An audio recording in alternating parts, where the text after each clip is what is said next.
We have decided to take a break from the truck build, but since the truck's down, we had to go old school, back to the tent, pack the station wagon, and we are in...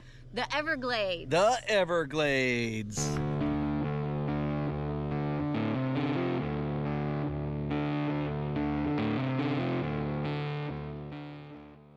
Jay had a business conference in Orlando, and that was all the excuse we needed to take a break from our truck build to hang out in the Everglades after his conference wrapped up.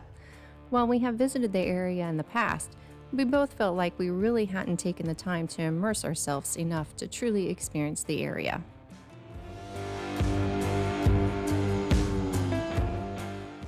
We left our nearby hotel really early in the hopes of beginning at Shark Valley. Unfortunately, we found a gate closed upon our arrival that wouldn't open for several hours. So, we called an audible, headed further west towards the Gulf Coast Visitor Center, where we walked the Gulf Coast Nature Trail. We quickly realized this area was better suited for a paddle than a hike.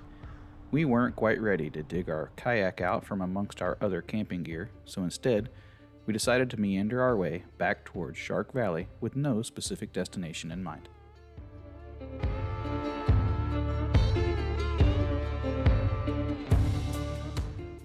Along the way, we stumbled onto Turner River Road and Big Cypress National Preserve, where we found ourselves nearly all alone amongst the wildlife as we drove north alongside the river for several miles. Once back on the pavement, we made a few more stops to some short boardwalks before making our way to Shark Valley.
Do have to pay attention because, well, hello.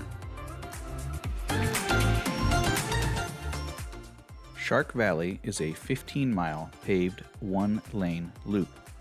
You can walk it, grab the tram, or bike it, which is what we did.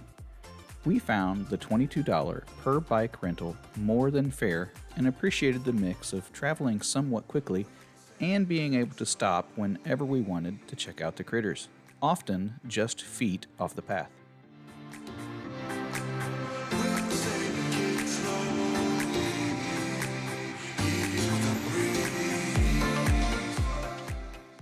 If you want a more relaxed experience, the tram runs just $7 more per person.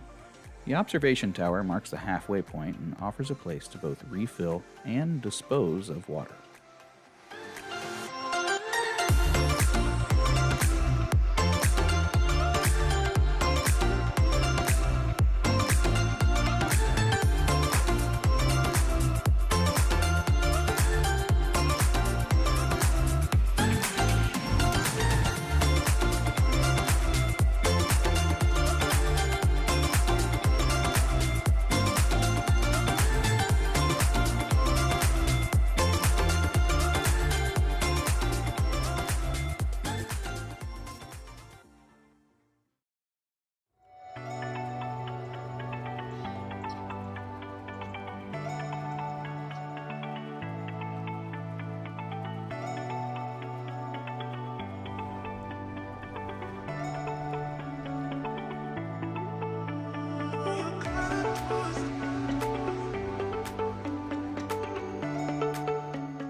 We stayed at the Flamingo campground.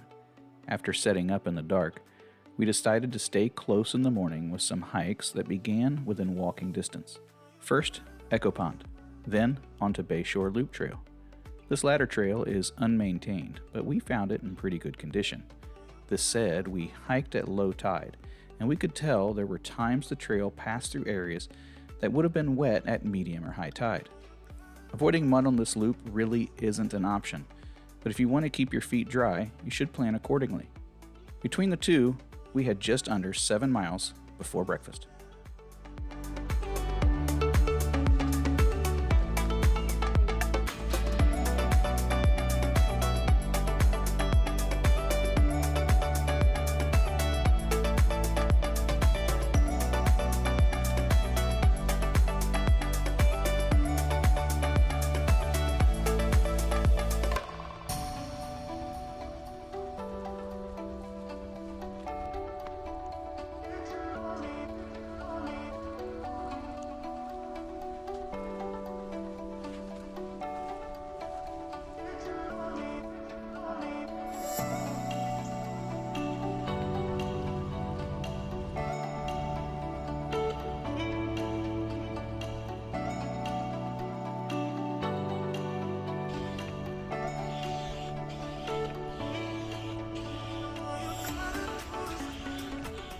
All right, you ready to go yakking? Yeah. All right, let's do it. You worried about the gators? Nah. How's come? They're gonna give us a little bump and grind.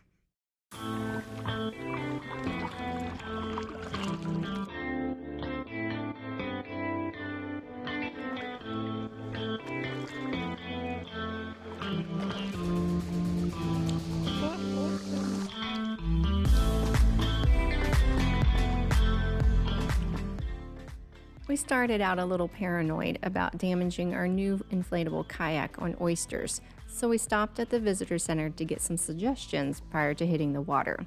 We ended up deciding to keep it to fresh water and followed their suggestion with an initial paddle in the main canal to Coot Bay with hopes of paddling to Coot Bay Pond. When we got to the canal that would take us to the pond, it wasn't passable by kayak, so we turned it around to head back. This route wasn't all that exciting, if I'm honest, but it did allow for Jay and I to sort out paddling as a team, and there were a few close bird encounters. This ended up being a 7.5 mile round trip that closed out our day.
The following day, we started out at West Lake for sunrise before making our way out the main park road to stop at all of the pull-offs and boardwalks along the way.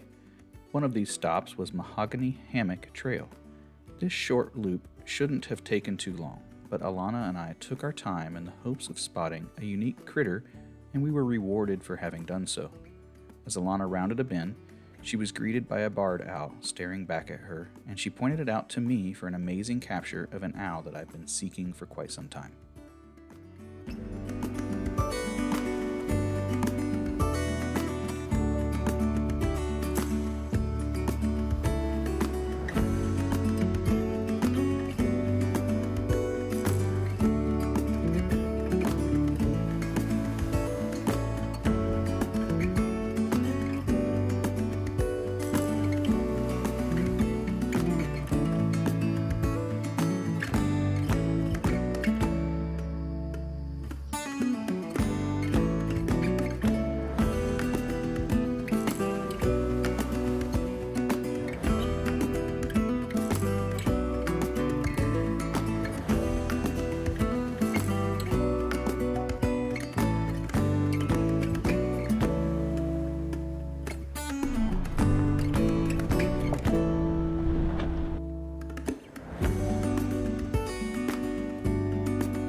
Our turnaround point was Royal Palm, which felt like a trailer reel for the Everglades as a whole.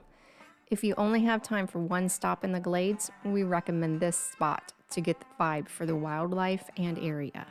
This said, be sure to cover your vehicle during your visit, as vultures in the area like to pick at rubber seals and damage things while you are away. We were prepared with a car cover, but there are tarps and bungees available if you come unprepared.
After Royal Palm, we headed back to 9 Mile Pond for a paddle.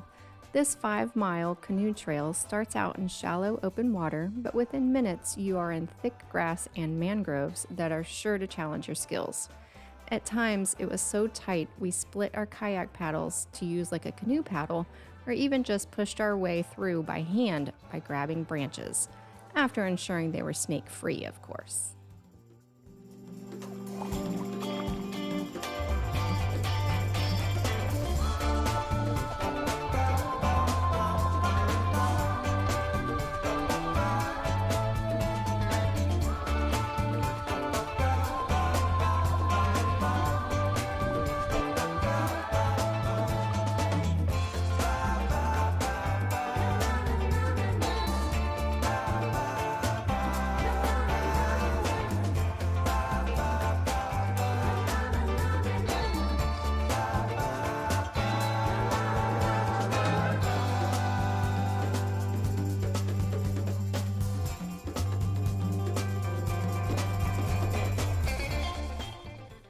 If we were to revisit, I think we would take the shortcut that reduced the distance by half.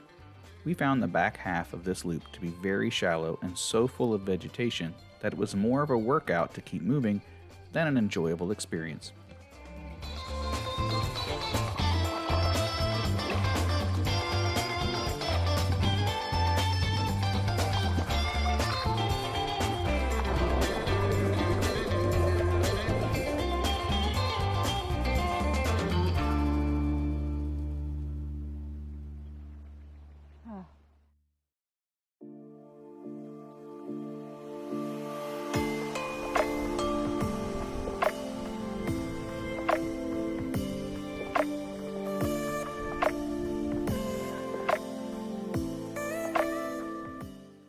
It was time to burn and churn home, but our first day of exploring in the Big Cypress National Preserve led us to a hiking opportunity we couldn't leave without doing. The trail was described as exploring the swamp requires getting your feet wet, and you will become immersed in the resource, literally and figuratively, and experience something that very few visitors do. And with that, we were hooked.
Just before the turnaround point, which is marked by a few nailed tags and a galvanized pole, you enter a long stretch of cypress trees you meander through as your feet are submerged for nearly a quarter mile in the clear, brackish water.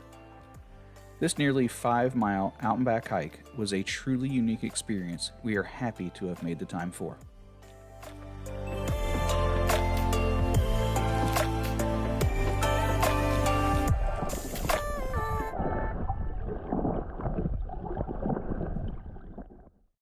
Well, that was an absolutely amazing hike. I'm glad we took the time here to do it before we take off. But it is that time. To go treat some mosquito bites? Yes, Alana, we need to get home and treat some mosquito bites. We also have to get back to that truck build with less than a month. We actually head out west to pick up the cap, and we're going to do quite a bit of exploring with that as well. So follow along with that truck build and our next adventure. Thanks. We'll see you. Bye. Bye-bye.